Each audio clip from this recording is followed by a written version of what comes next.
నమస్తే and welcome to hit TV. తెలంగాణలో 10 ఏళ్లు అధికారంలో ఉన్న బీఆర్ఎస్ ప్రభుత్వం కొత్త రేషన్ కార్డులు ఇవ్వలేదు. తాము అధికారంలోకి రాగానే రేషన్ కార్డులు జారీ చేస్తాం. ఎన్నికల సమయంలో కాంగ్రెస్ నాయకులు చెప్పిన మాటలు ఇవి.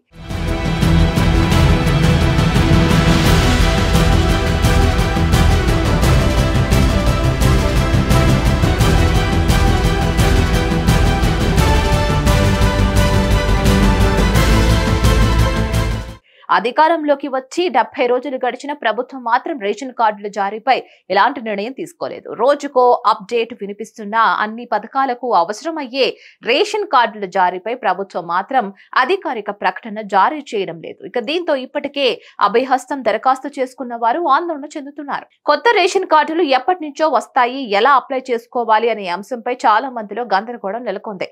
అయితే ప్రభుత్వం నుంచి మాత్రం కనీసం దరఖాస్తుల స్వీకరణ ప్రకటన కూడా రావడం లేదు.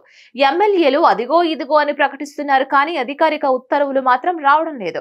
కనీసం దరఖాస్తులు అయినా స్వీకరించాలని అర్హులు కోరుతున్నారు. కొత్త రేషన్ కార్డుల జారీ ప్రస్తుతం సుదీర్ఘ ప్రక్రియ. దరఖాస్తులు స్వీకరించడం ఒక ఎత్తు అయితే అర్హులను ఎంపిక చేయడం కత్తి మీద సామే. నిబంధనల రూపకల్పన, అర్హుల గుర్తింపు, పైరవీలు, ఇంటింటి సర్వేలు, అనర్హుల తొలగింపు వంటి అంశాలు చాలా కీలకం. ఇక ప్రస్తుతం రాష్ట్రంలో 90.14 లక్షల రేషన్ కార్డులు ఉన్నాయి. ప్రభుత్వం కొత్తగా జారీ చేస్తే భారీగా దరఖాస్తులు వచ్చే అవకాశం కూడా ఉంది. వాటి స్క్రూటినీ కష్టతరంగా మారనుంది.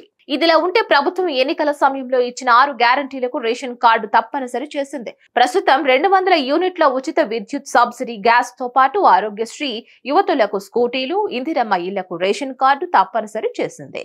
ఇక ఇటీవల అభయహస్తం దరఖాస్తుల స్వీకరణ సమయంలోనూ రేషన్ కార్డు జిరాక్స్ జత చేయాలని కోరింది. ఈ నేపథ్యంలో రేషన్ కార్డు లేని వారు తాము పథకాలకు అర్హత కోల్పోతామని ఆందోళన చెందుతున్నారు.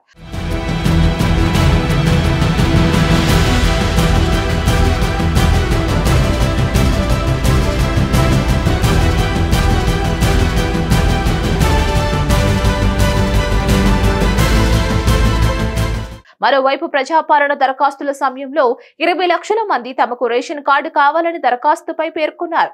ప్రత్యేక ఫామ్ ఏమీ లేదని ప్రభుత్వం తెలపడంతో ప్రజాపాలన దరఖాస్తుపైనే చాలా మంది రేషన్ కార్డు కావాలని అర్జీ పెట్టారు. అయితే ఇప్పటి వరకు ప్రభుత్వం నుంచి మాత్రం స్పష్టత లేదు.